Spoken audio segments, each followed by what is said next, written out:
teaching number 32. Question. Illusion can hide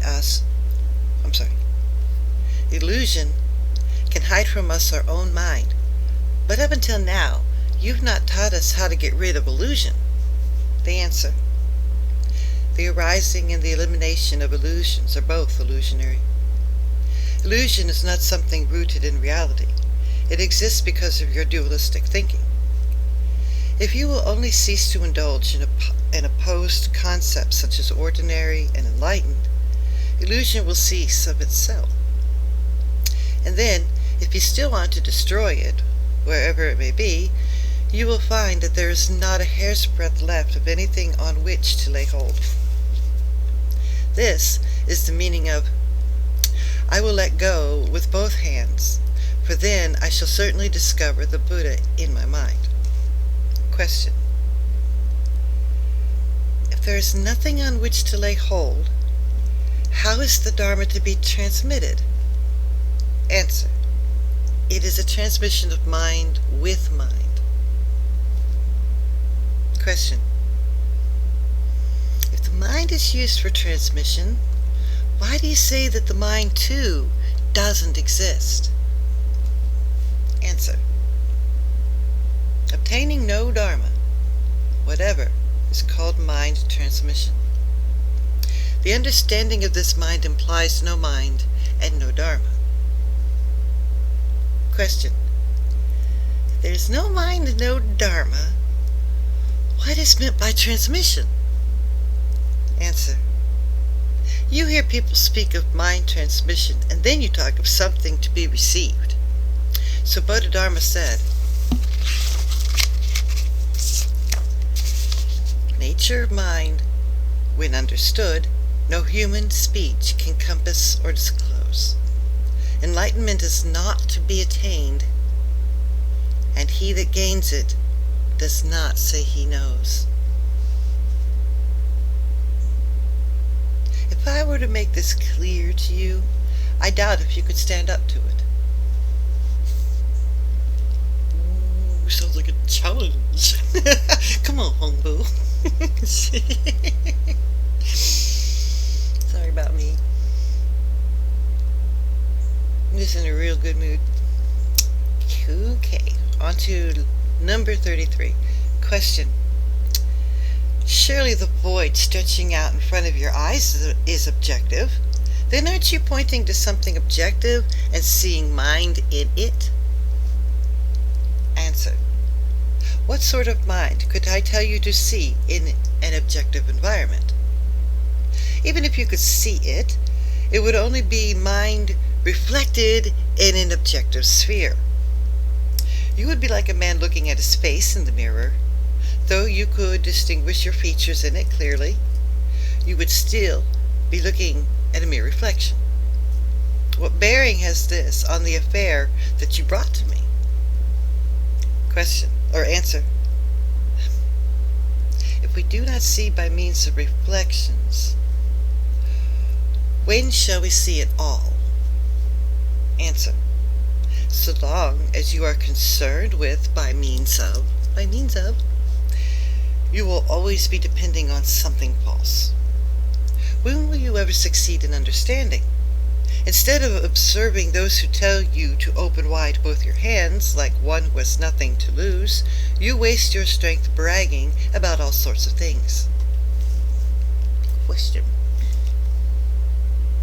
To those who understand, even reflections are nothing? Answer.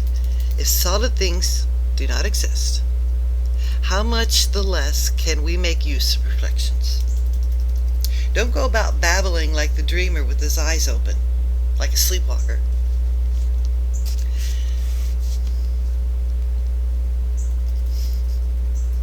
Stepping into the reverence hall, his reverence said, having many sorts of knowledge cannot compare with giving up seeking for anything. Which is the best of all things? Mind is not of several kinds, and there is no doctrine which can be put into words. As there is no more to be said, the assembly was diminished. Well, he didn't say that. You know, quotation marks.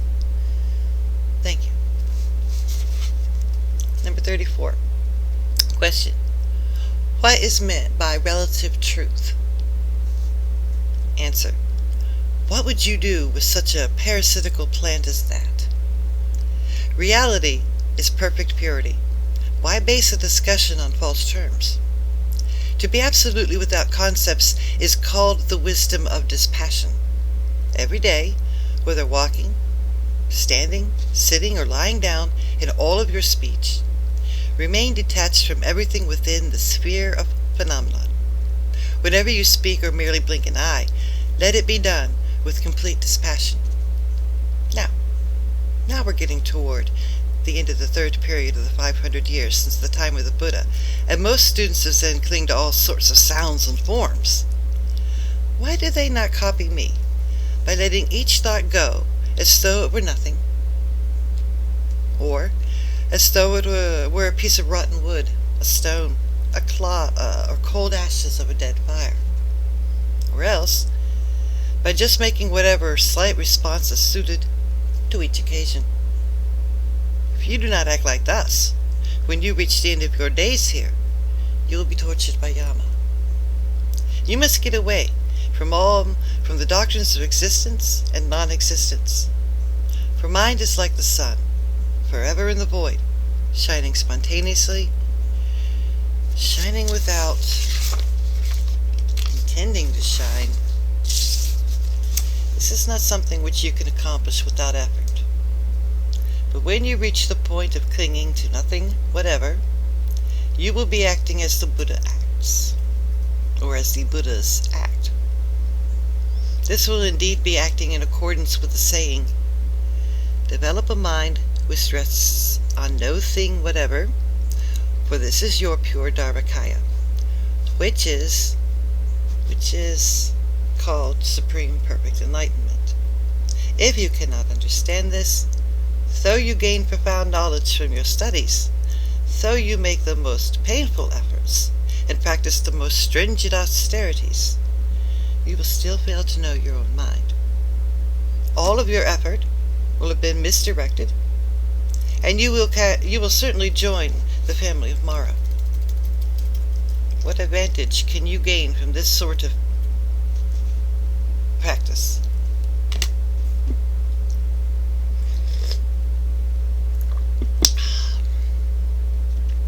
As Chuk-Kung said, the Buddha is really the creation of your own mind. How then can he be sought through scriptures? Though you study how to attain the 3 grades of bodhisattvahood, the 4 grades of sainthood, and the 10 stages of a bodhisattva's progress toward enlightenment, until your mind is full of them, you will merely be balancing yourself between ordinary and enlightened. Not to see that all of the methods of following the way are empirical is samsaric dharma. Its strength once spent, the arrow falls to earth. You build up lives which won't fill your hopes. How far below the transcendental gate from which one leap will gain the Buddha's realm? It's a verse from the Song of Enlightenment attributed to Young Cha, a 7th century monk. It is because you are not that sort of man that you insist on a thorough study of the methods established by people of old for gaining knowledge on a conceptual level. Chuk-Kung also said, if you do not meet a transcendental teacher, you will have swallowed the whole Mahayana medicine in vain.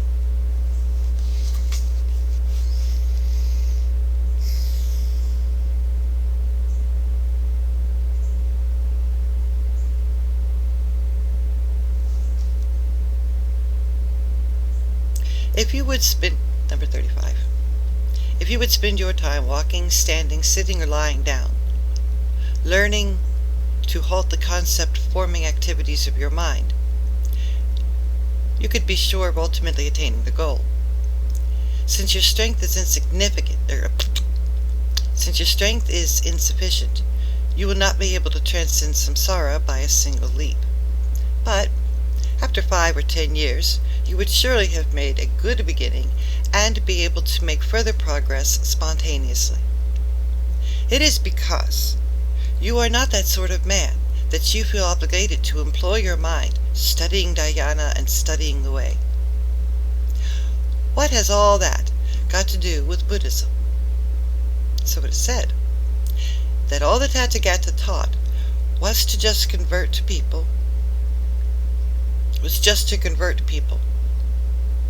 It was like pretending yellow leaves were real gold just to stop the flow of a child's tears. It must by no means be regarded as though it were ultimate truth. If you take it for truth, you are no member of our sect.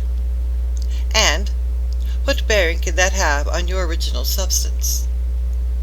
So, the sutra says, what is called supreme perfect wisdom implies that there is really nothing whatever to be attained. If you are also able to understand this, you will realize that the way of the Buddhas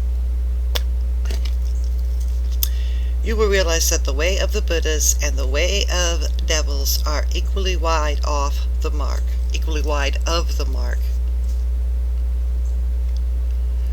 The pure, glistening universe is neither square nor round, big nor small. It is without any such distinctions as long and short.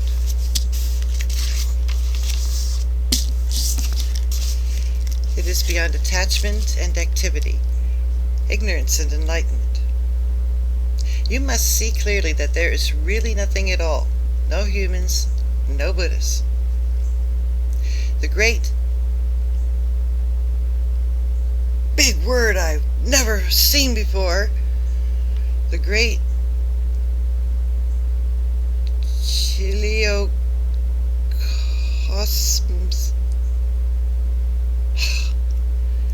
Chiliocosms? Okay, the great Chiliocosms, numberless as the grains of sand, are mere bubbles. Suit yourself. It's all bubbles, dude.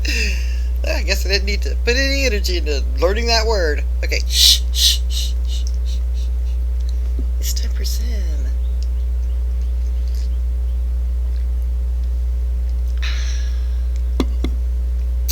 All wisdom and all holiness are but streaks of lightning.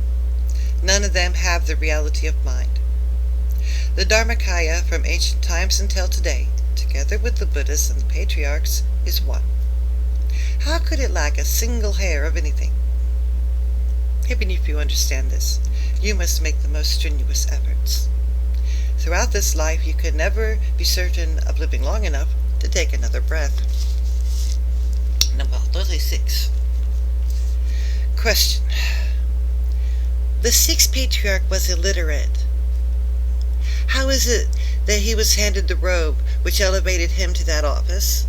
Elder Shin Su occupied a position above 500 others, and teaching as a monk, he was able to expound 32 volumes of sutras. Why did he not receive the robe? Answer.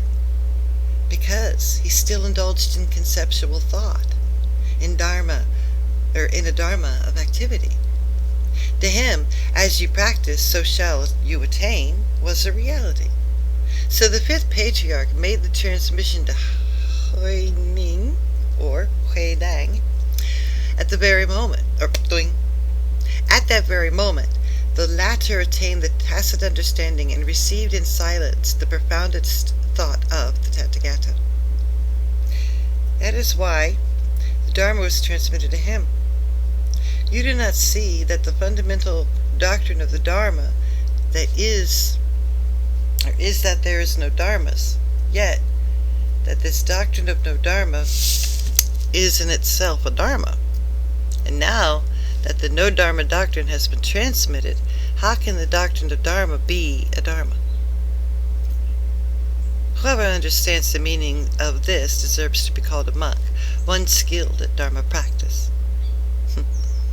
If you do not believe this, you must explain the following story The elder Wei Ning climbed up to the summit of Taiyu Mountain to visit the sixth patriarch.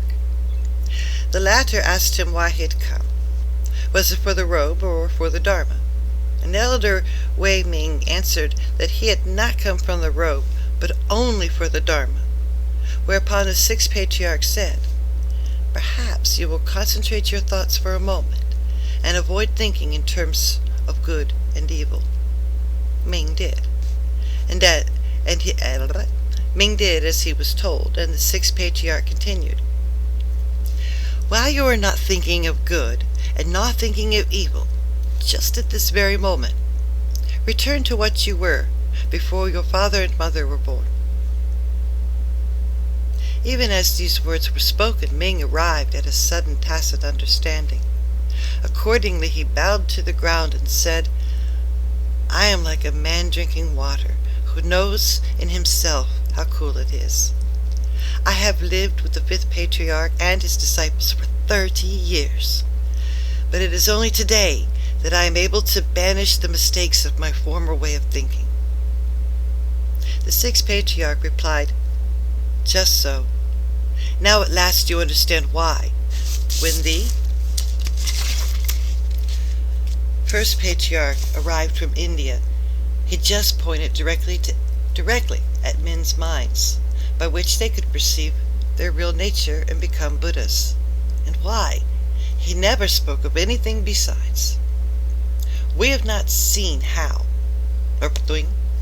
have we not seen how, when Ananda asked Kasyapa what the world-honored had transmitted to him in addition to the golden robe, the latter explained Ananda, and upon Ananda's respectfully answering yes, continued, "Throw down the flagpole at the monastery gate." Such was the sign that the first Indian patriarch gave him. For 30 years the wise Ananda ministered to the Buddha's personal needs, but because he was too fond of acquiring knowledge, the Buddha admonished him, saying, "If you pursue knowledge for 1,000 days, that will avail you less than 1 day's proper study of the way. If you do not study it, you will be unable to digest even a single drop of water." All right, my reading got a little choppy there at the end, but